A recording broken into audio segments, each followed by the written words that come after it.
यह तो सत्य है कि सनातन धर्म की मूल शिक्षा प्रेम है, सत्य है, अहिंसा है, करुणा है।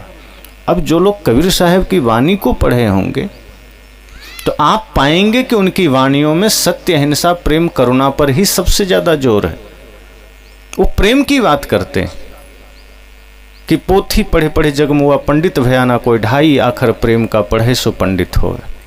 या यह तो घर है प्रेम का, खाला का घर ना है, शीश उतारे भूई धरे तब घर बैठो माए। या जब मैं था तब हरी नहीं, अब हरी है मैं नाए, प्रेम गली अति सांकरी जामे दो न समाए।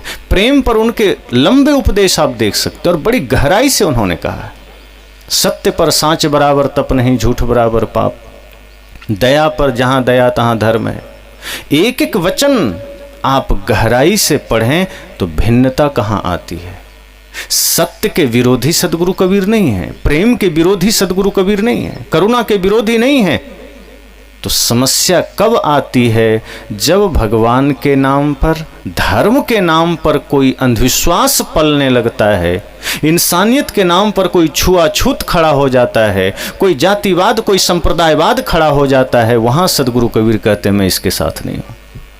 क्योंकि जन्म से सब इंसान है, कर्म से कोई अच्छा बुरा होता है, जन्म से किसी को छोटा बड़ा कह देना ये सनातन धर्म का ही अपमान है, ये सनातन धर्म के शिक्षा के विरुद्ध है। क्योंकि सनातन धर्म में कहीं नहीं लिखा है छोटा बड़ा कोई जन्म से होता है, वहां तो सारी बातें ही कर्म के आधार पर की गई। श्री कृष्ण भी यही बात गीता में कहते हैं कि ये जो 4 वर्ण की सृष्टि है इसका विभाग कर्म के आधार पर है, जाति के आधार पर नहीं है। चातुर्वर्ण मया सृष्टि गुण कर्म विभाग स। कृष्ण के द्वारा ये बात कही गई कि चतुर्वर्ण जो सृष्टि है वो गुण और कर्मों के आधार पर विभाग बांटा गया, जाति के आधार पर नहीं बांटा गया। और वेद में कहते हैं जन्मना जायते शूद्र, जन्म से सभी शूद्र हैं। अब सदगुरु कबीर जब यही बात कहते हैं तो फिर हमें लगता है कबीर साहब तो विरोध कर रहे हैं। ये बात सभी शास्त्रों ने कही है, सभी संतों ने कही है कि जन्म से सब समान है, कर्म से कोई अच्छा कोई बुरा हो जाता है, जन्म से कोई अच्छा बुरा नहीं होता, वो सब अच्छा ही होता है। मैंने कल बच्चे का उदाहरण दिया था कि बच्चा जन्म लेता है, देखो उसे हम भगवान का रूप कह देते हैं। वो किसी का भी बच्चा हो, उसमें सौम्यता है, सरलता है, उसमें मासूमियत है, सच्चाई है, उसमें कोई भेद नहीं है। लेकिन जब वो कुसंग में जाता है तो वही मतपंथ को धारण कर लिया, जातिवाद को धारण कर लिया, संप्रदाय को धारण कर लिया। पर सत्य यह है कि जाति के आधार पर कोई ऊंचा नीचा नहीं होता। तो सदगुरु कबीर की शिक्षा यह रही कि इंसान केवल इंसान है, गुण कर्म से वो अच्छा या बुरा हो जाता है, बड़ा या छोटा हो जाता है। कोई आदमी नशा दुर्व्यसन कर रहा है, कोई आदमी मांसाहार कर रहा है, कोई आदमी अपने माता पिता गुरु का अपमान कर रहा है, कोई आदमी राष्ट्र के साथ खिलवाड़ कर रहा है। सदगुरु कहते फिर वो आदमी नीच हो सकता है क्योंकि उसका कर्म नीच है। अब वो किसी भी जाति का हो, किसी भी संप्रदाय का हो, किसी भी धर्म का हो, लेकिन अगर कोई निष्ठावान है, सात्विक है, शुद्ध आहार लेता है, माता पिता गुरु का सम्मान करता है, राष्ट्र का सम्मान करता है, मानवता के साथ प्रेम से जीता है, फिर वो आदमी किसी भी मत पंथ संप्रदाय का हो, मजहब का हो, वो ऊंचा है। उसको नीचा कैसे कह दोगे? जाति नीची ऊंची हमने बनाई, ऊंचा इस धरा पर सब बनकर आया है। हम अपने कर्मों से या तो ऊंचा रह जाते हैं या नीचे चले जाते हैं। तो सदगुरु कबीर विरोधी नहीं है, सदगुरु कबीर सिर्फ जागृत करते हैं कि होश में आओ, ये सनातन धर्म है। सनातन धर्म भ्रम और पाखंड का रास्ता नहीं है, सनातन धर्म कर्मकांड का रास्ता नहीं है, अंधविश्वास का रास्ता नहीं है। सनातन धर्म तो शुद्ध ज्ञान का रास्ता है, शुद्धतम प्रेम का मार्ग है, सत्य का मार्ग है। और जो इस पर चलता है वो सनातन धर्म को मानने वाला है, वही सनातन धर्मी है। दूसरी बात मैं अक्सर सुनाया करता हूँ, सनातन का अर्थ आप सब भी जानते हैं, परम सत्य जो है, जो था, जो रहेगा, जो मिट नहीं सके, वो सनातन है। वो क्या चीज है? उपनिषद ने आत्मा को सनातन कहा है कि आत्मा ही सनातन है। वो कभी, और कृष्ण भी कहते हैं कि आत्मा अमर है, अजर है, अखंड है, अविनाशी है, उसको कोई काट नहीं सकता, उसको शस्त्र काट नहीं सकते, पानी बहा नहीं सकता, आग जला नहीं सकती। श्लोक आपने सुना ही है, नैनन छिंदन्ति शस्त्राणि नैनन दहति पावकः न चैनम कलिदन्त्यापो न शोष्यति मारुतः। उसी को दूसरी भाषा में, दूसरे अर्थों में कृष्ण कहते हैं नास्ते विद्यते भावो न भावो विद्यते सतः। जो है वो कभी नाश नहीं हो जाएगा और जो नहीं है वो कहीं से आ नहीं जाएगा। उसी की महत्ता को बताने के लिए और कहते हैं कृष्ण उपद्रष्टानुमंता च भर्ता भोक्ता महेश्वरा परमात्मेतु चाप्युक्त देहस्मिन् पुरुषा परा। कहा जिस ब्रह्म, जिस परमात्मा, जिस खुदा, जिस गॉड को तुम बाहर खोजते हो, इस आत्मा में ही वो सारी संभावनाएं हैं। ये वही है उपद्रष्टा अनुमंता च भर्ता भोक्ता महेश्वरा। कहां खोज रहे हो? कृष्ण आत्मा को ही महेश्वर कहते हैं, अनुमंता कहते हैं, कर्ता कहते हैं, भोक्ता कहते हैं, और अंत में परमात्मेति चाप्युक्त। परमात्मा भी यही है, देहिस्मिन, और कहां है? देह में है, पुरुषः परा। इस प्रकृति से परे, इस देह से परे जो भीतर आत्मा बैठी है वही परमात्मा है। तो गीता ने भी आत्मा को सत्य कहा, उपनिषद ने भी आत्मा को सत्य कहा। सत्य आत्मा है इस सृष्टि में। तत्व चिंतन में अगर आप गहराई से देखें तो आत्मा परम सत्य है। और आत्मा का स्वभाव क्या है? आत्मा का स्वभाव क्रोध है कि हिंसा है, कि छल है, कि कपट है? स्वभाव कभी बदलता नहीं है। एक बात गौर करिएगा, क्रोध में आदमी कितनी देर रह लेता है? आधे घंटे, 1 घंटे, 2 घंटे, 24 घंटे कोई क्रोध में नहीं रह सकता। 24 घंटे कोई विकार आप पर टिक ही नहीं सकता, वो बदलता रहेगा। ना काम रह सकता है, ना लोभ रह सकता है, ना अहंकार रह सकता है, बदलते रहता है। पर प्रेम अगर आ गया एक बार जीवन में तो 24 घंटे नहीं, पूरे जन्म प्रेम में जिया जा सकता है, पूरा जन्म सत्य के साथ जिया जा सकता है, क्योंकि वही आपका स्वभाव है। जैसे जल का स्वभाव क्या है? शीतलता। आप उसको गर्म भी कर दीजिए पानी को, जल को, तो वो शीतलता छोड़ता नहीं है। खूब 100 डिग्री तापमान पर जल को गर्म कर दीजिए तो हाथ डालेंगे तो हाथ तो जल सकता है, लेकिन उसी जल को अगर आपने आग पर डाल दिया तो गर्म होते हुए भी आग को बुझा देता है, क्योंकि शीतलता है उसमें, छोड़ा नहीं है। आग का धर्म है उष्णता, जलाना। किसी भी स्थिति में आग से उसकी गर्मी अलग नहीं की जा सकती है। हवा का धर्म है कोमलता, कभी भी हवा आपको कांटे नहीं चुभोता, वो हमेशा कोमल ही लगता है। इसी तरह आत्मा का धर्म है सत्य, अहिंसा, प्रेम, करुणा। अब बात स्पष्ट हो जाएगी। सत्य क्या है? आत्मा। और आत्मा का धर्म क्या है? सत्य, अहिंसा, प्रेम, करुणा। अब जो सत्य, अहिंसा, प्रेम, करुणा को धारण करता है वही सनातनी है। आत्मा सनातन है, और जो प्रेम, अहिंसा, करुणा, सत्य को धारण करता है वो सनातनी है। अब अपने भीतर देखना है कि कितने लोग इस भारतवर्ष में सनातनी, कितने लोग अहिंसा को धारण कर रहे हैं, कितने लोग प्रेम को धारण कर रहे हैं, कितने लोग करुणा को धारण कर रहे हैं। आज अंडा, मुर्गी, मछली खाने वाले भी खुद को सनातनी कहते हैं। जरा विचार करना, वो सनातनी है क्या?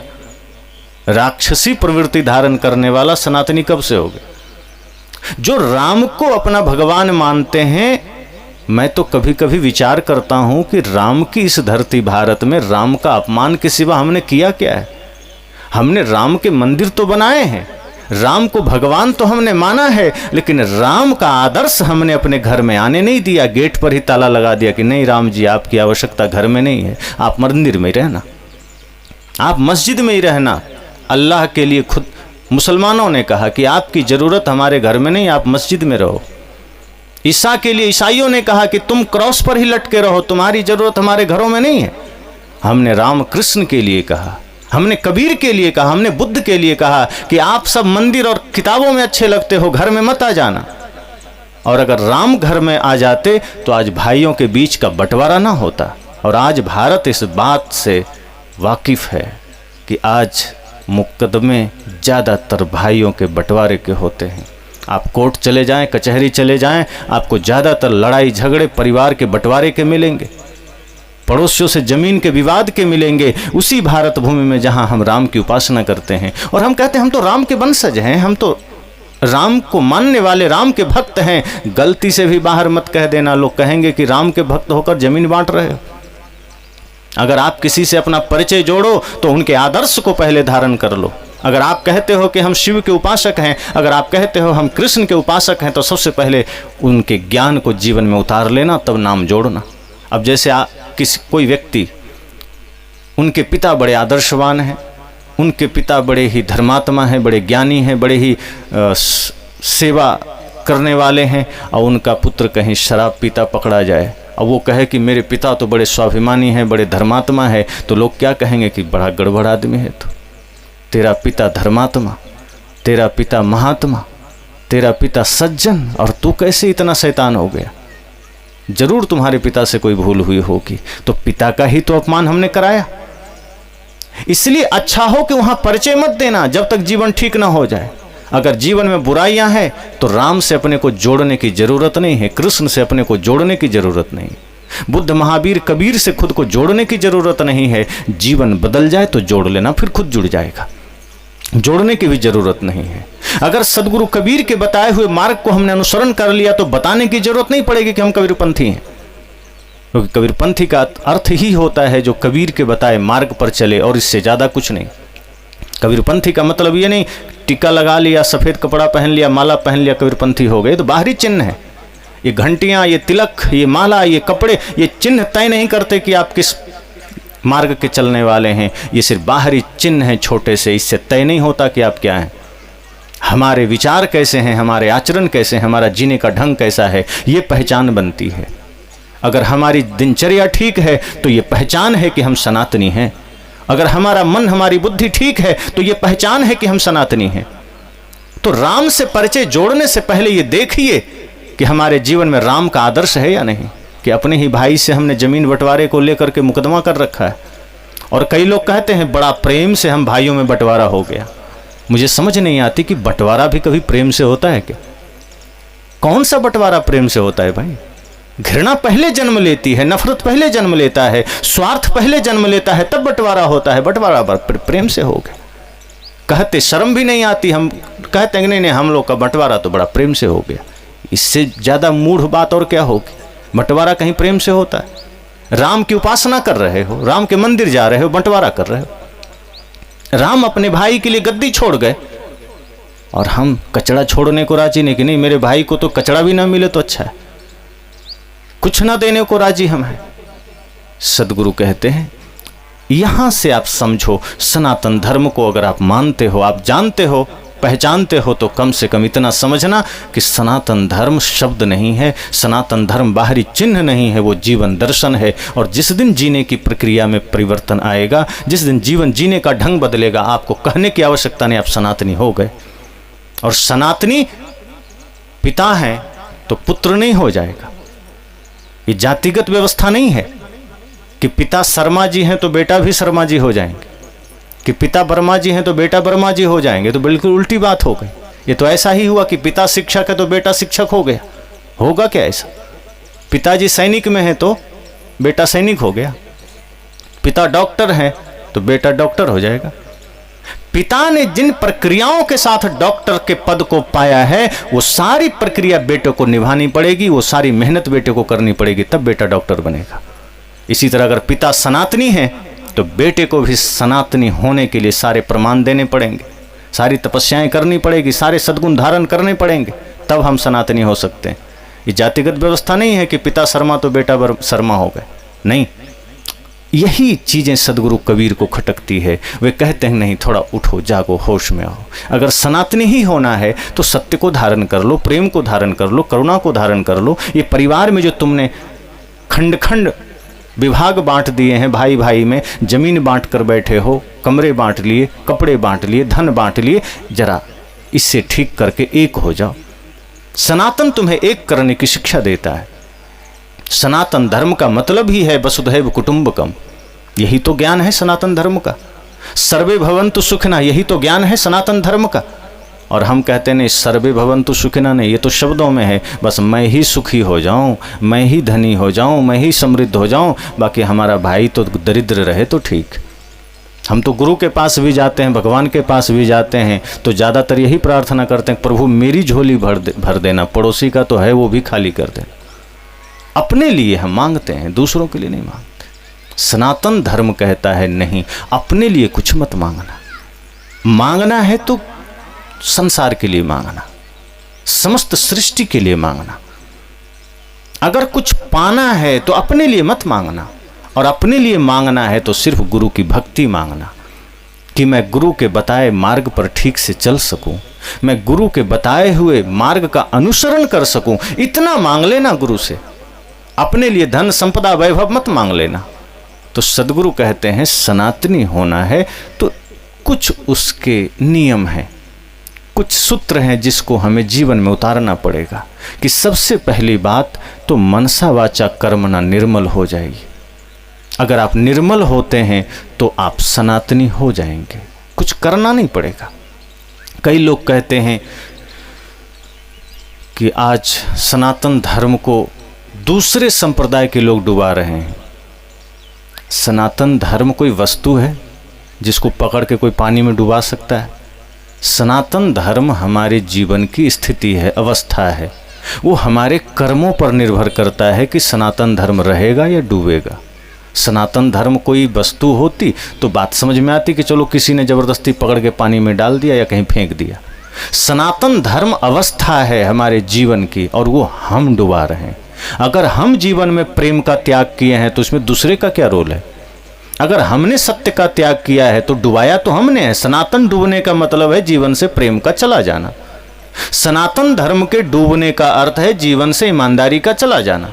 सनातन धर्म के डूबने का मतलब है जीवन से निष्ठा भक्ति चला जाना, राष्ट्र के प्रति समर्पण चला जाना। राम और रावण की जब बात आती है तो दो चरित्र की बात आती है, कोई व्यक्ति की बात नहीं है। रावण का नाम जब आता है तो एक चरित्र आता है जो माँ पिता और गुरु का अपमान करने वाला चरित्र है। एक वो चरित्र जो माता पिता गुरु का अपमान करता है, एक वो चरित्र जो पत्नी के होते हुए परिस्त्री पर कुदृष्टि करता है। यही तो रावण का चरित्र है। बाकी ज्ञान में कौन कमी है? वेदों का ज्ञाता है, शिव जी का परम भक्त है, धन संपदा में राम से भी आगे है, कमी क्या है उसके पास? पर चरित्र में कमी आ जाता है कि रावण का एकमात्र चरित्र यह है कि वो माता पिता गुरु का अनादर कर रहा है, भाई के साथ दुर्व्यवहार कर रहा है, पत्नी के होते हुए दूसरी स्त्री पर कुदृष्टि कर रहा है। यही ठीक राम में नहीं है, वो पूजनीय कहलाता है। और ये हर घर की बात है, ये हर व्यक्ति की बात है, ये राम और रावण की बात नहीं है। अगर आपके जीवन में माता पिता गुरु के प्रति सादर भाव नहीं है, सम्मान का भाव नहीं है, आपके जीवन में अपने पत्नी के होते किसी पर कुदृष्टि का भाव है, आपके जीवन में भाई के साथ दुर्व्यवहार का भाव है, तो वो रावण का दुष्चरित्र आपके जीवन में है। वो कोई और नहीं है, वो आपका ही चित्त है, आपका ही भीतर का जीवन है। लेकिन जब हमारे जीवन में प्रेम की धारा बहती है, करुणा की धारा बहती है, समर्पण की धारा बहती है, माता पिता गुरु का हम सम्मान करते हैं, राष्ट्र का सम्मान करते हैं, शुद्ध शाकाहारी जीवन जीते हैं, तो हम ही उस चरित्र को धारण कर लेते हैं जिसकी पूजा होती है। वही सुंदर चरित्र है और यही सनातन धर्म की पहचान है। तो सदगुरु कबीर तो बल्कि सच्चे समर्थक हैं।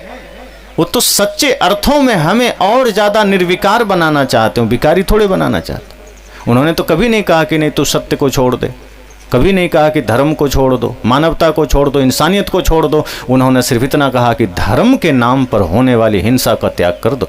धर्म के नाम पर, आज धर्म के नाम पर देखो बलि प्रथा चल रही है कि नहीं? भगवान के आगे, माता रानी के आगे हम बकरे काट कर आते हैं। किस ग्रंथ में लिखा है? सनातन धर्म की यही शिक्षा है कि माता रानी के आगे बकरे काट के लटका दो, भैंसे काट दो। और सदगुरु कबीर ऋषि का तो विरोध करते हैं, तो सनातन का विरोध थोड़े कर रहे हैं। सनातन के नाम पर आए हुई विकृति का विरोध कर रहे हैं, सनातन धर्म के नाम पर आए हुए पाखंड का विरोध कर रहे हैं। हमें तो और उनका गुणगान करना चाहिए कि उस काल में जब पूरे भारत अंधविश्वास, चमत्कार और भ्रम के आग में झुलस रहा था, तब एक ऐसे महानतम संत इस धरा पर आए जो व्यक्ति को जगाने का काम किए, जो एक एक व्यक्ति को अपनी पहचान कराए कि उठो, जागो, अपने लक्ष्य के प्रति तैयार हो जाओ। फिर हम उन्हें गालियाँ देते हैं कि तो विरोध करते। विरोध तो उन्होंने भ्रम का किया है, विरोध तो उन्होंने अंधविश्वास का किया है, विरोध तो उन्होंने रूढ़िवादियों का किया है कि जो सनातन धर्म में जो कचड़े आ गए हैं सदगुरु कबीर ने उसे साफ किया है, उसे मिटाया है। हमें तो अहोभाग्य मनाना चाहिए कि ऐसे संतों का आगमन इस धरा पर हुआ जिन्होंने सत्य कहने का साहस किया। अगर हमारे पैर में फोड़ा हो जाए और कोई डॉक्टर अगर होंगे तो वो कृपा उनकी यही होगी कि वो फोड़ा काट कर निकाल के सही कर देंगे, ऑपरेशन कर देंगे। अब इसमें मरीज को चाहे पीड़ा हो चाहे जो हो, लेकिन हमें क्या लगता है कि हमारे फोड़े में वो कैंची क्यों डाल रहा है, इसका मतलब वो मेरा दुश्मन है। दुश्मन नहीं है, दुश्मन वो है जो आपके फोड़े को सहला रहा है। दुश्मन वो है जो आपके फोड़े पर मरहम पट्टी करने के बजाय उसको और पोषित कर रहा है कि नहीं नहीं हाथ मत लगाना, ठीक है रहने दो, ताकि भीतर भीतर कैंसर होकर के पैर काटना पड़ जाए। पर सदगुरु कबीर वो डॉक्टर हैं जो हमारे विकृतियों को, हमारे कुरीतियों को, हमारे मूढ़ताओं को उतना ही निकाल कर फेंकने की बात करते हैं कि नहीं, इंसान बुरा नहीं होता, इंसान तो ठीक है, उसके भीतर आई हुई विकृतियों को मिटाना है, उसके भीतर आए हुए बुराई को मिटाना है। तो सदगुरु कबीर के बारे में ये भ्रांति तो मन से निकाल दीजिएगा कि वो सनातन धर्म के विरोधी है। नहीं, उनका ज्ञान ही सनातन धर्म का सबसे बड़ा समर्थन है। उनका एक एक शब्द सनातन है। वे जब प्रेम की बात करते हैं तब ऐसा लगता है जैसे कि समस्त सृष्टि उनके हृदय में समाया है। किसी से विरोध नहीं, किसी से वैर नहीं, किसी से घृणा नहीं। वो तो एक एक व्यक्ति के साथ साथ एक एक जीव को अपना मानते हैं। इस सृष्टि में ये बहुत अद्भुत घटना है कि मनुष्यों को तो अपना कह दिया गया, लेकिन एक छोटी सी चींटी के लिए भी उतनी ही करुणा होना ये बड़ी बात है। इतनी पवित्रता, इतनी करुणा, इतना हृदय की विशालता साधारण बात नहीं। इसलिए हमें ये बात समझना पड़ेगा कि सदगुरु कबीर हमें सच्चे धर्म से परिचय करा करके उसमें स्थित होने की बात करते हैं। क्योंकि आज हम सब कहीं ना कहीं धर्म के रंगों में ढले तो हैं।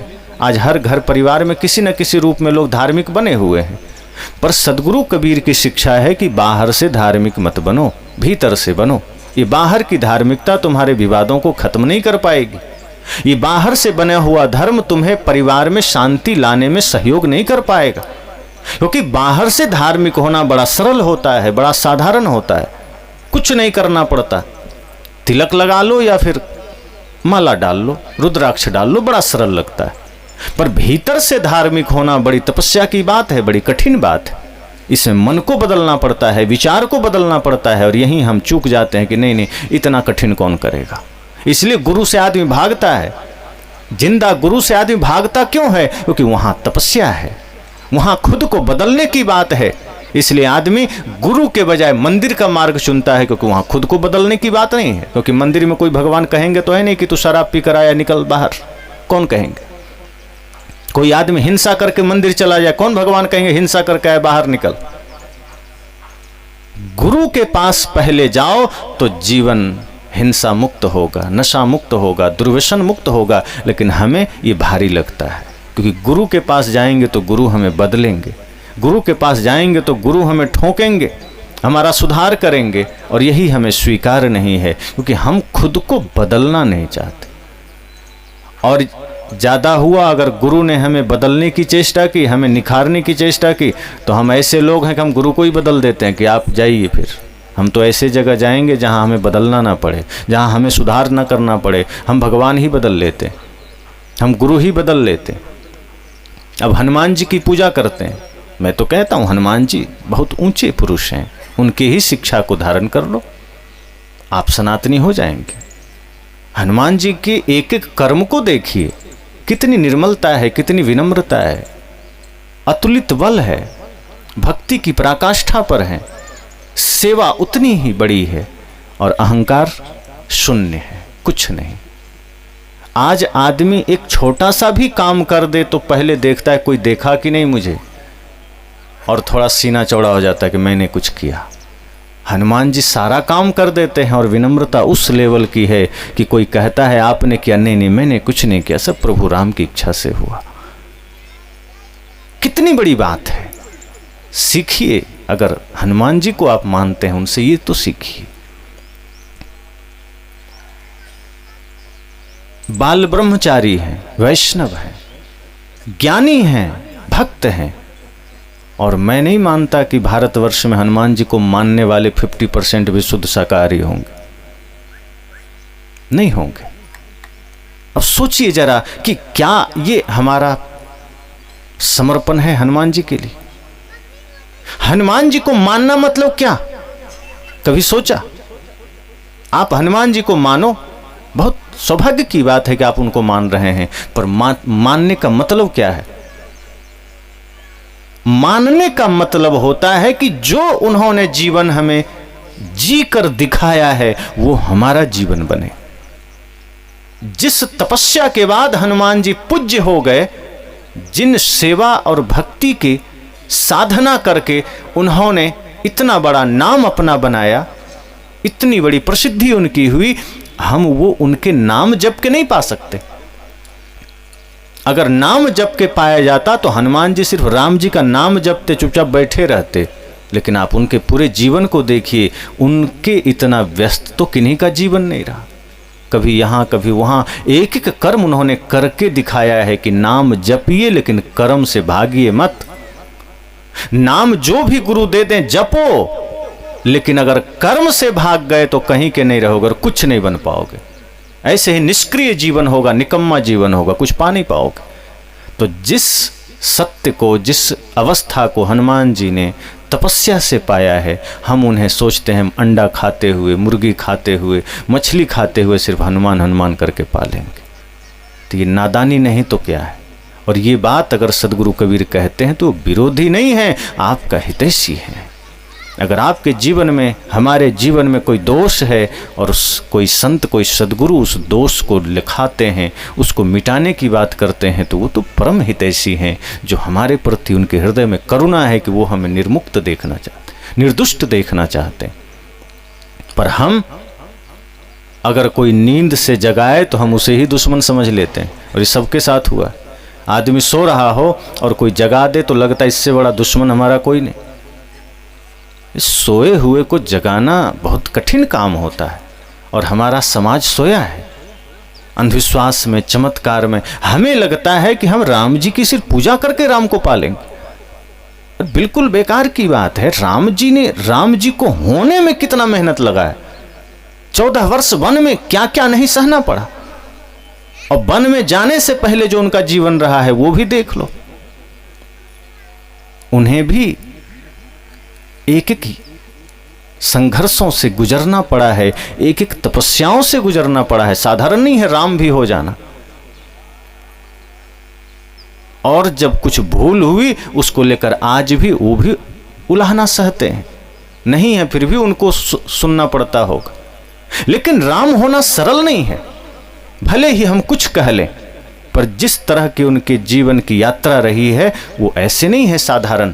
मैं तो इसलिए राम जी की याद करता हूँ कि आज अगर राम जी का आदर्श घरों में हो जाए तो बंटवारे बंद हो जाएंगे, घर के झगड़े बंद हो जाएंगे, इतना तो हो जाएगा, घर की लड़ाइयाँ बंद हो जाएगी। तो एक तरफ हम राम की पूजा भी करते हैं, दूसरे तरफ एकदम तने हुए बैठे रहते हैं। जो भाई बचपन में साथ पढ़ता था, साथ खेला है, साथ खाया है, साथ बिस्तर में सोया है, एक ही थाली में भोजन किया है, सब ठीक ठाक है, पर जब बड़ा हुआ, विवाह हो गया, वो एक दूसरे को दुश्मन समझने लगा। स्वार्थ बीच में आ गया, अहंकार बीच में आ गया। पूजा राम की हो रही है, अहंकार बीच में आया, स्वार्थ बीच में आया, अपने ही भाई का हम जानी दुश्मन बन गए। अपने ही घरों में हमने बंटवारा कर लिया, माँ बाप को भी बांट लिए कि एक महीना माँ तुम्हारे साथ, एक महीना हमारे साथ। जैसे माँ न हुआ बंदर हो गया, इस डाल से उस डाल करवा दिया, और कहते हो कि हम तो राम के भक्त हैं। अरे राम होना सरल है। सौतेली माँ के कहने पर जंगल चले गए, अपने माँ से आदेश की प्रतीक्षा भी नहीं की। यह भी नहीं सोचा कि अपनी माँ से आदेश तो ले लूं, और अपनी माँ ने कहा भी कि मेरे लाल तू ऐसे कैसे जा सकता है, मैं तुम्हारी माँ हूं, मैंने तो आदेश नहीं दिया है। राम ने कहा छोटी माँ ने आदेश दे दिया है, माता कैकेयी का आदेश हो गया, अब आपके आदेश की जरूरत नहीं। आप तो आशीर्वाद दीजिए कि मैं जंगल में आनंद से रह सकूं। साधारण बात है। अपना ही माँ को हम वृद्धाश्रम भेजने में कोई कमी नहीं छोड़ते हैं। अपने ही माँ को गाली देने में कोई कमी नहीं छोड़ते हैं, अपने ही माँ को खून के आंसू रुलाने में हम कोई कमी नहीं छोड़ते हैं, लेकिन हम भक्त तो राम के हैं। ये कैसी राम भक्ति है भाई? अगर भक्ति राम की है तो सर्वप्रथम घर तुम्हारा स्वर्ग होना चाहिए। भक्ति राम की है तो सबसे पहले घर तुम्हारा मंदिर होना चाहिए, और माता पिता गुरु में ही परमात्मा का दर्शन होना चाहिए। और अपने पत्नी के अलावा कहीं दृष्टि जाए तो संतों ने कहा है, शास्त्रों में लिखा है कि अपने पत्नी के अलावा अगर कहीं दृष्टि जाए तो उन आंखों में शीशा भर लेना, ऐसे मत जीना। तो ये राम का आदर्श है। कहाँ है वो आदर्श? माता कैकेयी के आदेश को अपना आदेश माना, उनके आदेश को अपना आशीर्वाद माना। दशरथ जी की बात को रखने के लिए आप याद करिए, वो कहानी सब सुनते हैं, हजारों बार सुनते हैं। राम कथा होगा, आप आंसू भी बहा कर आ जाएंगे, लेकिन घर में करेंगे वही जो कर रहे थे। आप राम कथा के पंडाल में जाते हैं, कथाएं सुनते हैं, राम के जीवन की कहानियां सुनते हैं, उनके दुख भरी कहानियां सुनते हैं, आप भी खूब रोते हैं, कथा कहने वाले भी रोते हैं। लेकिन घर आते हैं फिर सोचते हैं कब बंटेगा, कब बंटवारा होगा। एक सप्ताह भी राम जी का आदर्श जीवन में रह नहीं पाता है। अब देवरानी जेठानी में विवाद हो रहा है, और अक्सर विवाद वहीं से शुरू होता है, फिर सास बहू में शुरू होता है। कभी कभी तो सास बहू के बीच वो हालत बन जाते हैं जैसे लगता है भारत पाकिस्तान का सीमा दोनों तरफ से खड़ा, कब बमबारी हो जाए पता नहीं। एक दूसरे पर बम फेंके, अब फेंके तब फेंके, और कथा राम जी का सुनकर आए। अब कभी कभी मैं सोचता हूं, आप राम कथा सुनकर आए हैं, सिर्फ मंथरा को सुनकर आ गए क्या? मां कौशल्या का आचरण आया नहीं, मां सीता का आचरण आया नहीं, मंथरा का कैसे आ गया? आश्चर्य है। अरे राम कथा सुनने गए तो सीता का आचरण लेकर आओ, कौशल्या का आचरण लेकर आओ, सुमित्रा का आचरण लेकर आओ, मां सीता के मां का आचरण लेकर आओ, मां सुनैना का। आप भाई हैं तो लक्ष्मण का आचरण लेकर आओ, भरत का आचरण लेकर आओ। लेकिन हम खाली आ जाते हैं, गुणगान तो अच्छा करेंगे, तालियां बजा कर आ जाएंगे, लेकिन जिएंगे कुछ नहीं। तो दशरथ पिता हैं और लक्ष्मण मां सुमित्रा के पुत्र हैं, सगे भाई नहीं हैं राम के। लेकिन लक्ष्मण जी ने क्या कहा कि भैया ये संभव नहीं है कि आपको वनवास हो जाए, हम हैं, पिताजी को कारागृह में डाल देते हैं और अयोध्या आपके साथ खड़ी है, आप बैठिए गद्दी में, देखते हैं कौन क्या करता है। राम जी ने क्या कहा? पिता का आदेश है। सोचा भी तुमने कैसे? एक पिता के प्रति क्या फर्ज होता है, जरा देखिए। कितने लोग हैं जो निभा रहे हैं, और राम कहते हैं नहीं, ये संभव नहीं है कि मैं ऐसा सोच भी सकूं, और तुमने कैसे सोच लिया? ये भूल तुमसे कैसे हो गई? होश में आओ लक्ष्मण, और तुम चिंता मत करो, तुम्हें वनवास नहीं हुआ है, मुझे हुआ है, मैं जा रहा हूं। पर लक्ष्मण कितना भी कुछ है, राम को अपना प्रभु मानते हैं, अपना भगवान मानते हैं। इतने गुस्से के बाद भी लक्ष्मण क्या कहते हैं? भैया जो भी हो, हम जिएंगे मरेंगे आप ही के साथ, भले ही जो हो जाए। राम और लक्ष्मण का चरित्र ये दर्शाता है कि अगर बड़ा भाई शांत है और छोटा भाई क्रोधी भी है, तो दोनों में कभी विरोध नहीं हुआ, दोनों में कभी विवाद नहीं हुआ। लक्ष्मण गुस्से में कुछ सुना भी देते हैं तो राम सुन लेते हैं, सह लेते हैं। पर आज के समाज में छोटा भाई दो बात कड़ा होकर कह दे तो बड़ा भाई का अहंकार सातवें आसमान पर। हिम्मत कैसे हुआ हमको सुनाने का? आज सिर्फ घर बट जाना चाहिए, इतनी सी बात पर हम राम को सुनते हैं, लक्ष्मण को देखते हैं, जीवन बदलता नहीं। और राम जंगल चले जाते हैं, और जंगल में कहाँ रहते हैं? ना राजसी वस्त्र है, ना कुछ है। वो जंगल में वही जंगल के लोगों के साथ वैसा ही जीवन जी रहे हैं, जमीन पर सो रहे हैं। और भरत का जीवन देखो, वो जब उनको पता चलता है, उनको पता चला कि राम जंगल चले गए, अपनी माँ को ही चांटे बस नहीं मारे, बाकी सब कर दिए। राम से कितना प्रेम है, राम को भगवान मानते हैं। और भरत चल पड़े राम को मनाने कि नहीं, उनके बिना अयोध्या सुनी है। भरत के लिए राम ने गद्दी छोड़ दी, राम जंगल चले गए, और भरत ने स्वीकारा नहीं गद्दी। उन्होंने कहा नहीं, ये गद्दी राम जी की है, मेरे भैया की है, मेरे प्रभु की है, मैं कैसे बैठ सकता हूँ। आज अगर बड़ा भाई त्याग भी कर दे तो छोटा भाई तो मौके की तलाक में रहता है कि कब बड़ा भाई कर दे, अच्छा है, सब मेरा हो जाएगा। अगर गलती से बड़ा भाई कह दे कि अरे मैं क्या करूँगा, सब तुम्हारा ही तो है, चलो तुम्हें ही लिख देता हूँ। छोटा भाई सोचता है जो कल हो सो अभी लिख दे, पता नहीं कल मन बदल जाए। ये तो हमारी हालत है। अगर बड़ा भाई राम बन रहा है तो तुम्हें भरत बनना पड़ेगा। ऐसा नहीं है कि वो राम बना और तुम भरत ना बन सको, फिर बात बिगड़ जाएगी। वो तो राम वाला आदर्श पा लेंगे, तुम नहीं पा पाओगे। इसलिए अगर या तो छोटा भाई भरत बन रहा हो तो बड़े को राम बन जाना चाहिए, बड़ा भाई राम बन रहा हो छोटे को भरत बन जाना चाहिए। और जब राम, मैं इसलिए बातें सुना रहा हूं कि आप उन घटनाओं को फिर से अपने जीवन में धारण करो कि अगर आप भाई भाई हैं, अगर आप पति पत्नी हैं, अगर आप सास बहू हैं, तो प्रेम देखो और कुछ मत देखो कि कैसे हम अपने जीवन को उस प्रेम के रस से भिगा सकते हैं, रंग सकते हैं। अभी होली आ रही है, बाहर के रंगों से खूब रंग जाओगे आप लोग, लेकिन ये प्रेम के रंग से अगर जीवन रंग जाए वो रंग कभी उतरता नहीं है। ज्ञान के रंग से अगर जीवन रंग जाए वो रंग कभी उतरता नहीं है। भक्ति के रंग से अगर जीवन रंग जाए वो रंग कभी उतरता नहीं है। तो राम जी जंगल गए, पीछे से भरत चलते हैं। एक कहानी है, एक आशय हमें समझना है। जंगल से निकलते निकलते राम ने जंगल से कहा वन देवी से कि हे वन देवी, मैं तो जा रहा हूं आपको पार करके, लेकिन ये रास्ते में जो कंकड़ और कांटे हैं इसको हटा देना। वन देवी ने कहा क्यों? कहा पीछे से मेरा भाई भरत जरूर आएगा मुझे खोजते हुए, क्योंकि मैं उसके अनुपस्थिति में चल दिया हूं। कहा आपको इतना भरोसा है? कहा बिल्कुल। कहा इसलिए कांटे और कंकड़ हटा देना। एक भाई के हृदय में भाई के लिए क्या प्रेम होना चाहिए जरा देखना। वन देवी ने कहा कि हे राम, क्या आपका भाई भरत इतना कोमल है? क्या इतना बालक है कि एक छोटा सा कंकड़ नहीं सह पाएगा? उसके कांटे में कंकड़ गड़ जाएंगे? आप बड़े भाई हैं, बात ठीक है, आप प्रेम करते हैं, बात ठीक है, पर आपका भाई भरत क्या इतना सुकोमल है, सुकुमार है? ये कांटा नहीं सह पाएगा, आप तो कांटे पर जा रहे हो। राम जी ने कहा नहीं नहीं, मेरा भाई भरत अगर जरूरत पड़े तो उसका हृदय तो वज्र से भी कठोर है, लेकिन मेरे प्रति उसके हृदय में इतना प्रेम, इतना स्नेह, इतनी श्रद्धा है कि उसका वर्णन नहीं कर सकता। और हे वन देवी, मैं जिस मार्ग से गया हूं, अगर उस मार्ग पर वो आएगा और अगर उसे कांटे चुभ गए, अगर उसे कंकड़ चुभ गए, तो वो अपने दर्द से पीड़ा में नहीं जाएगा, वो ये सोच कर मूर्छित हो सकता है कि मेरे भैया के पैर में ये कांटे गड़े होंगे, उन्हें कैसा लगा होगा। मेरे भैया के पैर में ये कंकड़ चुभे होंगे, उन्हें क्या लगा होगा। मेरी पीड़ा को याद करके वो मूर्छित हो सकता है। इसलिए हे वन देवी, विनती है कि कंकड़ हटा देना, क्योंकि वो मुझसे बड़ा प्रेम करता है।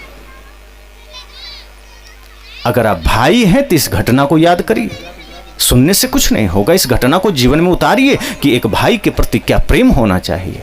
धन तो मिल जाएगा संसार में, जमीन मिल जाएगी, भाई नहीं मिलेगा दोबारा। इसलिए जब राम से किसी ने कहा कि हे प्रभु, दुनिया आपको भजती है, आपको याद करती है, आप किसको भजते हो? तो आप जरा बताइए राम जी किसको भजते थे? लोग कह देंगे शिव जी को, लेकिन राम जी ने खुद कहा कि नहीं, भरत सरिस को राम सनेही, जग जपे राम राम जप जेही। क्या कहा? भरत से प्यारा मुझे कौन हो सकता है? इस सृष्टि में सब मुझे भजते हैं, राम राम करते हैं, लेकिन मेरे भाई, मैं तो अपने प्रिय भाई भरत को भजता हूँ। एक भाई के हृदय से ये जब बात निकलती है तो सोचो वो प्रेम की गंगा बहती है। अगर हम भी राम कथा सुनते हैं तो क्या ये परिवर्तन हो पाया? अगर हम राम को मानते हैं तो क्या ये परिवर्तन हो पाया? अगर हम हनुमान को मानते हैं तो क्या ये परिवर्तन हो पाया? क्या आज घरों में ये वातावरण आ पाया कि घर को हम स्वर्ग बना सके, कि घर हमारा मंदिर बन सके? नहीं, आज हमारा परिवार बटा हुआ है, आज हमारा समाज बटा हुआ है। हम भले ही मंदिर में जाके राम जी का नाम लेकर आ जाएं, पर वो राम से हमें कोई लेना देना नहीं होता। और मैं तो एक बात कहता हूं कि राम ने खुद कहा कि मुझे पाना है तो तुम रास्ता ही गलत चुन रहे हो। आप सब सुन लीजिए, अगर राम को पाने के लिए आप कहीं बाहर दौड़ रहे हैं तो राम नहीं मिलेंगे। एक व्यक्ति राम जी के पीछे दौड़ रहा था, राम जी आगे आगे, वो पीछे पीछे। तो राम जी के निकट जब पहुंचा तो राम जी मुड़कर देखते हैं, कह रहे मेरे पीछे कोई आ रहा है। कहा कौन हो जी? कहा आपका ही भक्त हैं, आपको पाना चाहते हैं। राम जी ने कहा लौट जाओ, नहीं पा सकोगे। उस आदमी ने कहा प्रभु जब हम चले थे तो आप दिखते भी नहीं थे, इतना दूर थे, अब तो आप दिख रहे हैं, अब तो हम छलांग लगा दे तो आपसे आगे निकल जाएंगे। राम जी ने कहा नहीं, असंभव। अब जो दूरी तुम्हारे हमारे बीच बची है ये जन्म जन्मांतर तक बनी रहेगी, तुम मुझे नहीं पा सकोगे। वो आदमी बड़ा निराश हुआ, कहा बचपन से आप ही को पाने के लिए दौड़े हैं, आप ही का नाम लेके दौड़े हैं कि आप मिल जाएं, राम मिल जाएं, राम मिल जाएं, और आपके पास से अब निकट आ गया हूं, आप कहते हैं मैं नहीं मिलूंगा, मुझे ना पा सकोगे। क्योंकि कबीर साहब ने भी कहा है, द्वारे तेरे राम जी मिलो कबीरा मोह, तय तो सब में मिली रहा, मैं ना मिलूंगा। तो कि मानो कोई आदमी बार बार राम राम राम राम कर रहा है, राम जी एक बार खींच कर आ ही गए, चलो ठीक है बहुत बुलाते हो, द्वार पर आ गया। और राम जी ने जब द्वार पर आकर देखा कि द्वारे तेरे राम जी मिलो कबीरा मोह, मैं तुम्हारे द्वार पर हूँ, ए मनुष्य मिलो मुझसे। लेकिन तभी राम जी देखते हैं तय तो सब में मिली रहा, वो तो माया मोह में मिला हुआ है, तो प्रपंच में मिला हुआ है, वो तो माया में रम चुका है, अब मैं ना मिलूंगा। तो अब राम जी लौट जाते हैं। वहां भी राम ने कहा मुझे नहीं पा सकोगे। वो आदमी निराश हो गया, कहा प्रभु कैसे, क्या बात कर रहे हैं, आप ही के लिए दौड़े हैं, आप ही को पाने के लिए इतना ध्यान तप किया है, आपका नाम जपा है, लेकिन रास्ता क्या है फिर? उस व्यक्ति ने कहा फिर आपको पाने का कोई तो मार्ग होगा। अगर हम दौड़ के नहीं पा सकते, बाहर जाके नहीं पा सकते, मंदिर जाके नहीं पा सकते, तो कैसे पाएं, आप ही बता दो। तो राम जी ने क्या कहा, निर्मल मन जन सो मोहि पावा, मोहि कपट छल छिद्र न भावा। का मुझे पाना है, बड़ा सरल तरीका है, मन को निर्मल कर लो। और जब मन निर्मल कर लोगे तो मेरे पीछे भागने की जरूरत नहीं, तुम जहां हो वहीं मुझे पालोगे। अगर आंख ठीक है तो यहां भी सूरज दिख सकता है, और आंख ही खराब है तो कहीं चले जाओ सूरज दिखेगा। अगर हमारी आंखें ठीक नहीं है या हम पट्टी बांध लें, मान लो हमने आंखों पर पट्टी बांध लिया, तो यहां भी सूरज नहीं दिखेगा, जबलपुर में भी नहीं दिखेगा, शहर के बीच में जाके भोपाल में भी नहीं दिखेगा, दिल्ली में भी नहीं दिखेगा, अमेरिका में भी नहीं दिखेगा, और तो और सूरज पर चले जाओ तब भी नहीं दिखेगा, जल जाओगे दिखेगा नहीं। पर अगर आंखों की पट्टी हटा दी जाए तो यहां भी सूर्योदय होगा, यहां भी दिखेगा। राम जी ने कहा कि मेरे पीछे भागने की जरूरत नहीं है, मन को निर्मल कर लो, मन को पवित्र कर लो, जहां तुम हो वहीं राम है, वहीं परमात्मा है। और सदगुरु कबीर तो इसी बात को थोड़ा और व्याख्या कर दिए कि यह मन तो शीतल भया जैसे गंगा नीर, पीछे पीछे हरि फिरे कहत कबीर कबीर। का अगर मन निर्मल कर लोगे ना तो राम मिलेंगे ही नहीं, पीछे पीछे घूमेंगे कहत कबीर कबीर, तुम्हारा ही नाम लेंगे, कहीं जाने की जरूरत नहीं। क्योंकि आपको तो पता नहीं है राम कौन है, राम कैसे हैं। अब एड्रेस मालूम नहीं, कहाँ जाओ, बैरंग लौटना पड़ेगा। और राम का पता कौन बताएंगे? गुरु बताएंगे। और राम का पता भी बता देंगे और पात्रता नहीं है तब राम नहीं मिलेंगे। इसीलिए पात्र बन जाइए, पात्र बन जाओगे राम आ जाएंगे। अक्सर मैं उदाहरण देता हूं, अभी हम लोग जितने लोग यहां बैठे हैं, हमारी इच्छा हो जाए कि हमें नरेंद्र मोदी जी से मिलना है, आधे घंटे में या 1 घंटे में कितने लोग मिल पाएंगे? किसी में है सामर्थ्य? नहीं मिल पाएंगे। लेकिन मोदी जी के मन में हो जाए कि यहाँ मुझे अभी मनीष से आधे घंटे में मिलना है, संभव है उनके लिए? तुरंत खोज लेंगे। अभी उनके सारे जो खुफिया एजेंसी है सक्रिय हो जाएगी। हम उनसे नहीं मिल पाएंगे, हो सकता है 6 महीने में मौका मिले, ना मिले, लेकिन उनके मन में आ जाए कि मुझे मनीष से मिलना है, अभी उनको आधे घंटे, जो आने में समय लगेगा, यहाँ बैठे हैं पता भी नहीं चलेगा कब आपका पता वहाँ चल गया कि हाँ आप यहाँ बैठे हैं, खोज लिए जाएंगे, मिल लेंगे। यही तो है सदगुरु कहते हैं, तुम राम से मिलना चाहते हो, तुम हनुमान से मिलना चाहते हो, शिव से मिलना चाहते हो, गुरु से मिलना चाहते हो, का असंभव है। तुम इतना भर करो जो तुम कर सकते हो कि अपने हृदय को पात्र बना लो, तुम अपने मन को विकारों से मुक्त कर लो, ये कर सकते हो, यही तुम्हारे हक में है। इसके अतिरिक्त कुछ नहीं कर सकते। अगर चाहिए हृदय में परमात्मा, अगर घट में ही राम का उद्घाटन चाहिए, तो इतना कर लो कि हृदय को निर्मल कर लो, मन को पावन कर लो। और जब मन निर्मल होगा तो पीछे पीछे हरि फिरे कहत कबीर कबीर।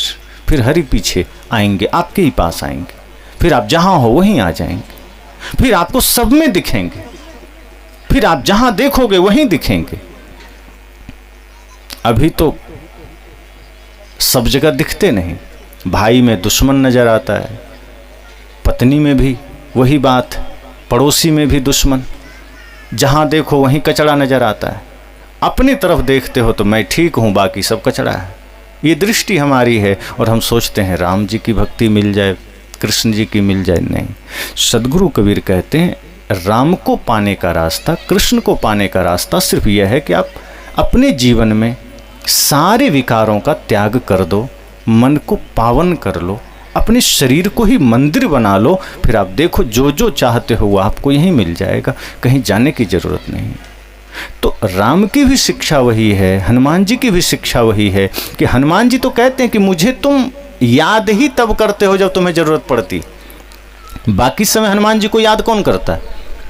कितने लोग हैं जो हनुमान जी को हर समय याद करते हैं। कभी कभी मंदिर चले गए तो याद कर लेंगे, कभी थोड़ी पूजा करनी पड़ी तो याद कर लेंगे। बाकी समय तो आप फिल्मी गाने गाते हैं, मोबाइल में मनोरंजन की वीडियो देखते हैं, रील्स देखते हैं, रात में चित्रहार देखते हैं, मनोरंजन के सारे साधन आप देखते हैं। लेकिन हनुमान जी को याद कब करते हैं? जब कभी सुनसान गली से गुजर रहे हैं, डर लग रहा है भूत ना मिल जाए, तब जय हनुमान ज्ञान गुण सागर जय कपीस तिहुँ लोक। महावीर जब नाम सुनावे भूत पिशाच निकट नहीं आवे, तब हनुमान जी की याद आ गई। तो क्या हनुमान जी भूत भगाने के लिए बस हैं? वे इतना गिरा हुआ समझते हो हनुमान जी को? हनुमान जी आपके जीवन को उद्घाटित करने के लिए, आपन तेज समारो आपे तीनों लोग हाँकते कापे, ये उपदेश धारण करो ना कि अपना तेज, अपना सामर्थ्य, अपनी शक्ति को संजो लो, अपनी वृत्तियों को समेट लो। आपन तेज समारो आपे, अगर आप अपने आप को समेट लोगे, अपने मन वचन कर्म को अपने भीतर समेट लोगे, तीनों लोग हाँकते कांपे। फिर आपसे कांपने का मतलब यह है कि फिर आपका एक प्रभाव है, आपकी प्रसिद्धि, आपकी यश गाथा फिर तीनों लोकों में जाएगी। फिर ये माया मोह आपको डरा नहीं पाएगी, फिर ये विकृतियां आप पर सवार नहीं होगी, ये विकार आप पर सवार नहीं होंगे। फिर ये अहंकार की सेना, क्रोध की सेना, ये छल कपट की सेना आपसे दूर भागेगी। क्यों? क्योंकि आपने मन वचन कर्म को समेट लिया है, अपने स्वयं को साध लिया है, आप अपने मन वाणी इंद्रियों के मालिक बन चुके हैं। तो हनुमान जी से सीखना है तो ये सीखो, सिर्फ हम भूत भगाने के लिए जय हनुमान ज्ञान गुण सागर। सदगुरु कहते हैं नहीं, होश जरूरी है। और हम समस्त शास्त्रों को देखें, सभी महापुरुषों को देखें, उनकी जो अच्छाइयाँ हैं ले लीजिए, नफरत मत पालिए, ये मतपंथ के झगड़े मत पालिए। ये मैं राम को मानने वाला, मैं कृष्ण को मानने वाला, मैं बुद्ध को, मैं कबीर को मानने वाला, ये मैं राधा स्वामी को मानने वाला, ये बीमारी खत्म कर दीजिए। ये समझिए कि हमारे ऋषियों ने वसुधैव कुटुंबकम कहा था, ये पूरा परिवार है, ये धरती हमारी, ये पूरा देश, ये पूरी दुनिया हमारा अपना है, ये सारे लोग अपने हैं। वैचारिक भिन्नताएं हो सकती है, किसी का विचार कुछ और हो सकता है, इसका मतलब वो हमारा विरोधी नहीं है, वो हमारा दुश्मन नहीं है। अगर कोई राम को मानते हैं तो क्या हो गया, कोई कृष्ण को मानते हैं तो क्या हो गया, कोई बुद्ध को मानते हैं तो क्या हो गया। राम को मानने वाले कबीर से नफरत मत करो, कबीर को मानने वाले राम से नफरत मत करो। अगर समाज में प्रेम का वातावरण चाहते हो, अगर इस धरती को परिवार बनाना चाहते हो, एक सूत्र धारण कर लो कि ज्योति से ज्योति जगाते चलो, प्रेम की गंगा बहाते चलो, राह में आए जो दीन दुखी सबको गले से लगाते चलो। अगर इतना कर लिया तो धर्म जो मैंने कहा था सनातन, वो हृदय में जागृत हो जाएगा। अगर विरोध की दीवारें गिर गई, यहां तो मेरा तेरा, ये उस पंथ का, ये उस पंथ का, ये मैं उस शाखा से, मैं उस शाखा से, क्या विवाद है। महापुरुषों ने तो सारी बातें हमें उस सत्य तक जाने के लिए कही थी, उस प्रेम को हृदय में धारण करने के लिए कही थी। आज हमने अलग अलग गुरु से माला दीक्षा लेकर हमने बांट लिया, सांप्रदायिक हो गए हम। कोई कहा ये लाल कपड़े वाले, कोई सफेद कपड़े वाले, कोई उस पंथ वाले, कोई उस पंथ वाले। ये पंथ तो ठीक है, जाने का मार्ग है। अब जबलपुर शहर में जाना है, हो सकता है 5 रास्ते हो जाने को, तो क्या एक रास्ते में जाने वाला 4 रास्ते को गाली देगा? अरे जो जहां है, जो रास्ता सरल पड़ा निकल पड़ो। हाँ, जो अंधविश्वास बीच में आ चुका है, जो पाखंड आ चुका है, उसको मिटाते जाओ। राम के नाम पर, कृष्ण के नाम पर, शिव के नाम पर, महादेव या महावीर के नाम पर या बुद्ध के नाम पर पाखंड मत आने देना।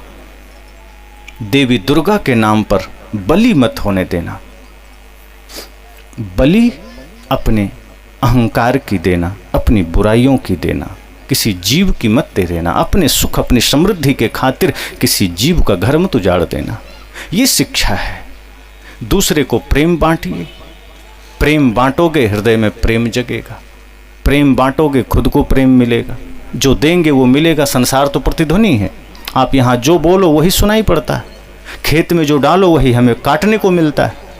आप अभी गेहूं डालें और अप्रैल महीने में आप सोचें कि नहीं नहीं प्रभु मुझे तो धान काटना है, तो कौन कौन धान काटोगे जरा बताओ। आपने गेहूं बोया है, धान थोड़े काट लोगे। आप जो बोए हो वही काटोगे। और आपने अपने जीवन में बबूल के कांटे बोए हो और आप खूब प्रार्थना राम जी का करो कि हमें तो आम खिला दो, तो कैसे खिला देंगे? अरे आम खाने के लिए आम बोने भी तो पड़ेंगे। अब कांटे बोए हो तो कभी न कभी पैर में चुभेंगे, आम खाओगे कैसे? इसलिए बोया पेड़ बबूल का तो आम कहाँ से खाए? अगर आम खाना है तो आम का पौधा लगाना पड़ेगा। अगर जीवन में प्रेम चाहिए, ईमानदारी दूसरों से चाहिए, प्रेम दूसरों से चाहिए, सत्य दूसरों से चाहिए, तो खुद वो चीज़ें अपने जीवन में उतार लीजिए। अपने मन को निर्विकार कर लीजिए। बीच के विरोध की दीवार गिरा लीजिए। अगर आपने ये कर लिया, आप धार्मिक हो गए, आप सनातनी हो गए। फिर ये सांप्रदायिक झगड़े मिट जाएंगे।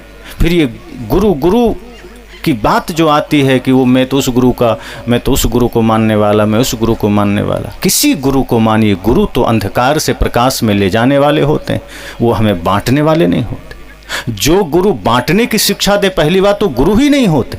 और जो सच्चे गुरु होते हैं वो तो जुड़ने की शिक्षा देते हैं, वो तो प्रेम की शिक्षा देते हैं, वो तो सर्वे भवन्तु सुखिनः की शिक्षा देते हैं। इसलिए सच्चे गुरु हमें कभी बांटते नहीं। और एक बात और ध्यान रखना, सच्चे गुरु हमें शिष्य नहीं बनाते। वो नहीं कहते कि मुझे ही मानना, मेरा ही पूजा करना, नहीं। वो हमें भी गुरु बनाते हैं। वो हमारे भीतर के अंधकार को मिटाते हैं। गुरु हमें कभी शिष्य नहीं बनाते, हमें बांधते नहीं हैं। हाँ, आपकी श्रद्धा है कि आप उन्हें गुरु रूप में मानते हैं, लेकिन गुरु नहीं कहते कि मुझे मानो। गुरु कहते हैं नहीं, तुम भी वही हो जाओ जो मैं हूं। सच्चे गुरु यही कहेंगे। और सच्चे गुरु ये भी नहीं कहेंगे कि मत प्रश्न कर, विश्वास कर जो मैं कह रहा हूं। ये ढोंगी गुरु की बात है। ये जो सच्चे गुरु होंगे कहेंगे जो मन में जिज्ञासा है जरूर पूछ। तब तक पूछ जब तक जिज्ञासा खत्म ना हो जाए। तब तक पूछो जब तक मन के एक एक कचड़े मिट ना जाए। गुरु प्रश्न से नहीं भागते, आपके प्रश्न को गिराते हैं। वो बंद नहीं करते कि आप प्रश्न पूछते जाओ। लेकिन जब सारे प्रश्न गिर जाएं, तब गुरु के बताए मार्ग पर श्रद्धा और भक्ति से चल पड़ो। फिर आत्म कल्याण है, फिर साधना है। तो सच्चे गुरु कभी भी बांटते नहीं हैं। इसलिए मेरा यही आह्वान है कि समाज में सब प्रेम से रहिए, बंटिए मत। थोड़े दिन का जीवन है, क्या करोगे बंटकर? लेकर जाना है कुछ, सब छूटेगा। तो क्यों बंटना? किससे बंटना? जब संतों ने कहा सब घट मेरे प्राण हैं, घाव काहे पर घालो। जब सब घट में मेरा ही प्राण है या सब घट में मेरा ही साईं बैठा है, तो किससे भी बात करना। और ये बात ऐसा नहीं है कि कबीर साहब कोई नई बात कर रहे हैं, कि सिर्फ कबीर साहब कहते हैं कि सब घट मेरो साईं, सुनी सेज न कोई।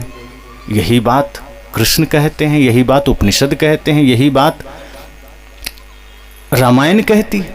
प्रकृति पार प्रभु सबूर उबासी, कहत सकल घट राम में तो खोजत कही काज, तुलसी यह कुमत सुन उर आवत अति लाज। ये बात तुलसीदास जी भी कहते, उपनिषद भी कहता है।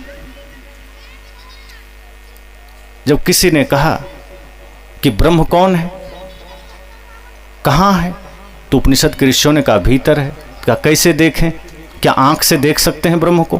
क्या कान से सुन सकते हैं ब्रह्म को? क्या हाथ से स्पर्श कर सकते हैं ब्रह्म को? तो ऋषि क्या कहते हैं? जिसे आंखें देख नहीं सकती बल्कि जिसकी सत्ता में आंखें देखती है, जिसे कान सुन नहीं सकते बल्कि जिसकी सत्ता में कान सुनते हैं, उसे तू ब्रह्म जान। आंखें देख नहीं सकती लेकिन जिसकी सत्ता में आंखें देख रही है, ध्यान करना। कान सुन नहीं सकते उसे, लेकिन जिसकी सत्ता में कान सुन रहा है, उसे तू ब्रह्म जान। कान सुन ही लेगा तो चैतन्य कहां रहा हो तो जड़ हो जाएगा। आंख देख ही लेगी तो चैतन्य कहां रहा हो तो जड़ हो गया। तो आंखें जिसे देख नहीं सकती बल्कि जिसकी सत्ता में आंख देख रही है, वो ब्रह्म है, अर्थात आत्मा ही ब्रह्म है। अयम आत्मा ब्रह्म, उपनिषद का वचन। आत्मा ही ब्रह्म है।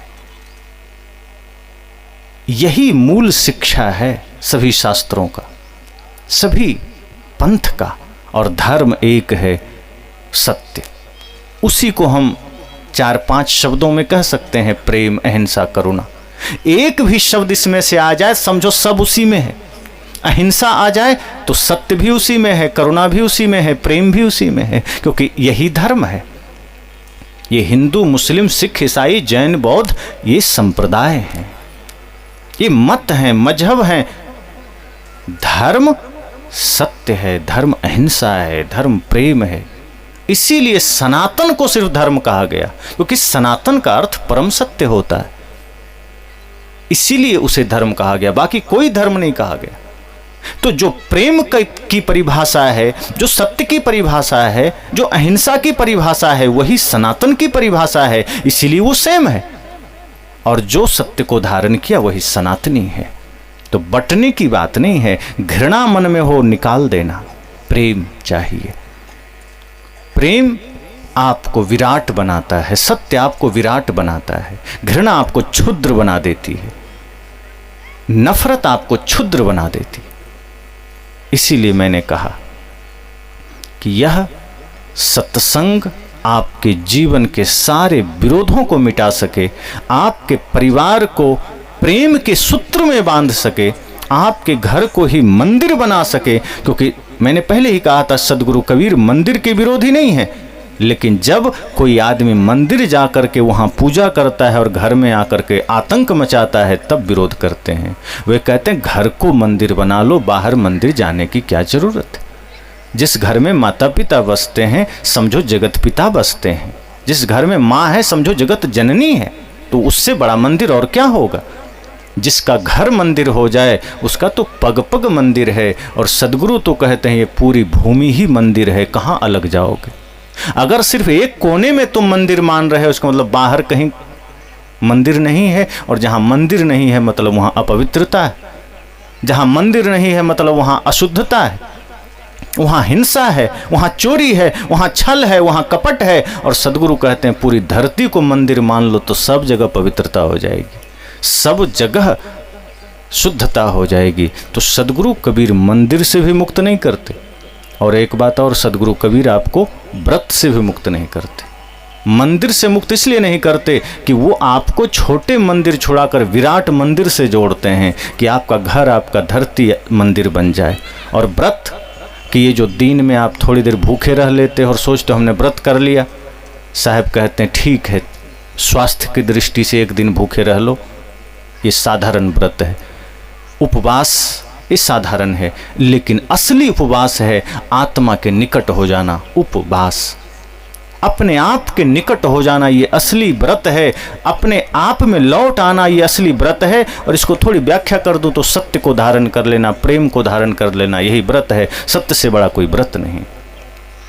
और अगर आप एकादशी व्रत करते हो तो सदगुरु कबीर ने तो कहा ही है, एकादशी व्रत नहीं जाने। एकादशी व्रत का पता नहीं। 5 कर्म इंद्रियां, 5 ज्ञानेंद्रियां, एक मन, 11 को वश में कर लो, एकादशी हो गया। ये हमारा 11वां दौड़ रहा है बाहर, हम व्रत कर रहे हैं, मन वश में नहीं, हम व्रत कर रहे हैं।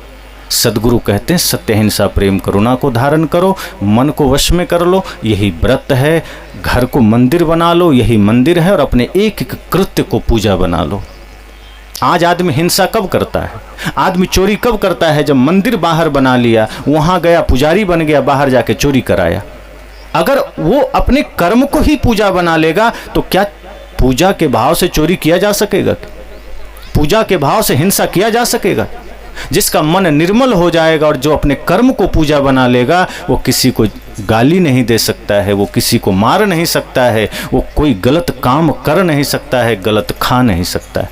इसलिए तो सदगुरु कहते हैं कि तुमने मंदिर में जाके सोचा मैंने पूजा कर लिया और कर्म तेरे बिगड़े हैं, बाहर आके तुम हिंसा कर रहे हो, बाहर आके तुम अत्याचार कर रहे हो, बाहर आके तुम माता पिता को या पड़ोसी को गाली दे रहे हो, बच्चों को गलत संस्कार दे रहे हो। कहा पूजा, इसलिए साहब रोकते हैं कि नहीं, पहले घर को मंदिर बना लो, कर्म को पूजा बना लो। जहाँ जहाँ डोलो सो परिक्रमा, जो कुछ करो सो पूजा। वे कहते हैं तुम्हारा डोलना भी परिक्रमा हो जाए, इतना मन को पवित्र रखो कि तुम जहाँ जाओ एक एक कदम परिक्रमा ही हो, ये पूरी धरती मंदिर का प्रांगण बन जाए। जहाँ कदम बढ़ाओ वही परिक्रमा हो जाए, जो कुछ करो वही पूजा हो जाए। झाड़ू भी घर में लगाओ तो इस भाव से लगाओ कि ये मेरा घर ही देवालय है, शिवालय है, सिद्धालय है, यही गुरु का धाम है। और जब इस भाव से घर में झाड़ू लगाओगे तो झाड़ू लगाना भी पूजा हो जाएगा। जब भोजन बनाओ तो ये सोच कर बनाओ कि ये मेरा भोजन बनाना, ये परमात्मा का भोजन बनाना है, क्योंकि माता पिता सास ससुर भाई बहन सब इस घर में रहते हैं और इसी में परमात्मा का निवास है। उनके लिए भोजन बनाओ तो इसी भाव से बनाओ, फिर आपका भोजन बनाना भी पूजा है। पर अभी भगवान के लिए बनाते हो तो बड़े भाव से, और पति के लिए बनाना पड़े तो एकदम गुस्से में, खुन्नस में, पूजा खत्म हो गई। सास ससुर के लिए बनाना पड़े तो बोझ समझ करके, जिम्मे प्रेम से नहीं बनता। सदगुरु कहते हैं घर को मंदिर बनाओ, फिर आपका भोजन बनाना पूजा, आपका झाड़ू लगाना पूजा। और मन को जब निर्मल करोगे तो मुख से एक एक शब्द जो निकलेंगे ना, वो प्रार्थना ही होंगे, फिर वो गलत शब्द नहीं निकलेंगे। अभी हमें अलग से प्रार्थना करना पड़ता है, अलग से प्रार्थना गुनगुनाना पड़ता है। साहब ने कहा मन निर्मल हो जाएगा तो आपकी हर वाणी प्रार्थना बन जाएगी। तो ये ख्याल हम सबको करना है। बहुत बहुत शुभकामनाएं मनीष को, उनके पूरे परिवार को, उनके सहयोगियों को, इस गांव इस क्षेत्र के लोगों को। उन्होंने यह आयोजन किया। इस सत्संग को आप अपने अपने जीवन में साथ लेकर जाएं। जो भी बातें आपके जीवन में उपयोगी है उसे ज़रूर अपने हृदय में रख कर जाएं। यही इस सत्संग की उपयोगिता होगी। चूँकि यहाँ से सत्संग अब विराम होगा, हम लोग अभी ही यहाँ से प्रस्थान कर जाएंगे और आप सब सत्संग की इस उपलब्धि को इसी रूप में उतारें कि सत्संग आपके हर प्रश्न, हर समस्या का समाधान बन सके। अभी इतना ही कहकर वाणी को विराम देता हूँ।